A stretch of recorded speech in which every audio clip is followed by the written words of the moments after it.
Seveda vprašal, bom kar preskočil že za 14 dni naprej, glede na to, da sem pripričan, da boš izvoljen, da boš dobil ponovni mandat v parlamentu, boš zadržala ta odbor, se boš borila za njega.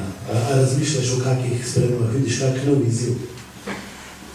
Počakajmo na rezultat volitev, ampak tako da tega ne bi napovedovala. Zagotovo pa vas zanima, ja, verjamem, kje bom sploh delovala, kje vas nameravam zastopati, če bom izvoljena, če ne boste to zaupali. Zagotovo mislim nadaljevati delo v odboru ITRE, kajti na področju energetike moramo veliko postoriti.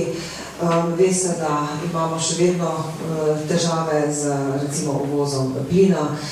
Veliki izziv je razvoj čistih tehnologij, tudi to pokriva ta odbor. Potem na področju telekomunikacij smo naredili recimo zelo kar pomembne korake tudi za vas in tudi na področju recimo trga plina in elektrike, bomo o tem še kasneje verjetno kaj rekla. In jaz si predstavljam, da morajo biti tam tudi poslanke, ki vedo, kako je ta nova zakonodaja nastajala, da bodo tudi pazili na to, ali se res izvaja ali ne. No, potem je pa eno področje, kjer smo začeli na nivoju Evropske unije posebno novo delo, to je področje podnebnih sprememb. Leta 2007 smo začeli tam na tem področju delati in jaz bi si želela tudi na tem področju nadaljevati. Zdaj, pravilo je, da lahko na začetku mandata izbereš 2 odbora. Če bo možno kaj več, ker kot vidiš, pri meni se je dalo, potem na sredini mandata to razširiti, si vsekakor želim še nekako vplivati pri tem, kako se bo denar delil. Potem je pa seveda velik izziv, ki po mojem v Slovenija mora pokriti, je odbor za regionalno politiko, se pravi poraba strukturnih in kohezijskih skladov in pa odbor za kmetijstvo. To je zanimivo, da si želiš čim več odborov. Moje izkušnje so take v parlamentu, da se poslanci želijo čim manj odborov. Čim manj odborov pomeni čim manj dela. Seveda vsak poslanc pri nas mora biti najmanj v 3 odborih pa komisijah. Tistih poslancov, ki je manj, ker so manjše poslanske skupine, pač morajo delovati več odborih.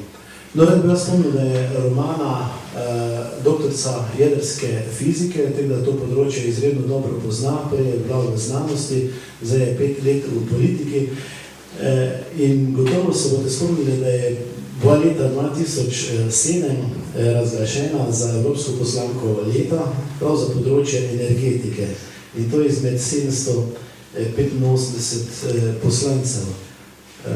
Vsaka nagrada pride, ne, Romana? Ja, ta nagrada je bila pa res še posebej sladka, ker nisem pričakovala, da je to sploh možno dobiti v prvo nagrado. Kakve so to kriteriji? Kriteriji so precej strogi, to je dvostopenjski postopek. Predvsem je pomembno to, da se ne ocenjuje, kako nastopaš v medijih in kako skrbiš za svojo prepoznavnost, ampak kako res delaš, kako vsebinsko vplivaš na nastajanje zakonodaje. V prvi stopni najprej pošiljajo predloge za poslanke in poslance tisti predstavniki stroke, ki sodelujejo na področju energetike v mojem primeru, recimo, ne vem,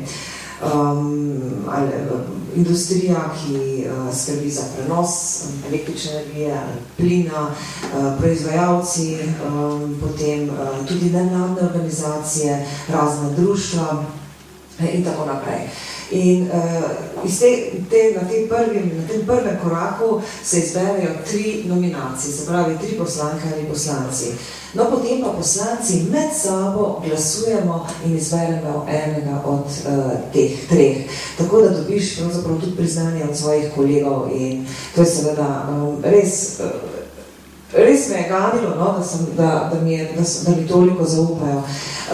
Še posebej zato, ker recimo jaz do takrat nisem dobila za področje energetike prav nobenega poročila ali mnenja. Zaradi nekih, ne vem, malo osebnih razlogov, malo tudi ne, ker je tisti gospod, ki je pač delil poročila v naši politični skupini, je bil strogo proti jedrski energiji. Jaz sem imela pa doktorat z tega področja in mi ni hotel dati nobenega poročila.